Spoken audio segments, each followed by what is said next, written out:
Here are a few different, here's a method for lashing. So I have a piece of twine, it's a couple feet long. For this one, you really only need about a foot long. So I'm taking my twine and folding it in half. So I have a loop on the end, and then the other end I have both ends of the twine. So the twine goes underneath the two sticks that I'm lashing together, and I pull those two ends underneath that loop. Now I just want to pull and tighten this. And now when the twine doesn't move anymore, I pull it towards the bottom.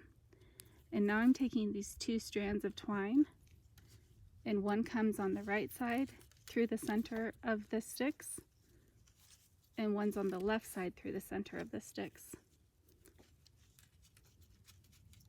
And I'm tightening them as much as possible. This wood has some bark that makes it so I can't tighten it. And then I just tie in the center.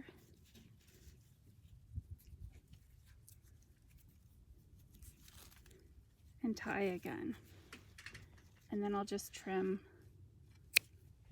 those ends. So this helps these come together. If I want to have this more secure, I would make several of them going down the row.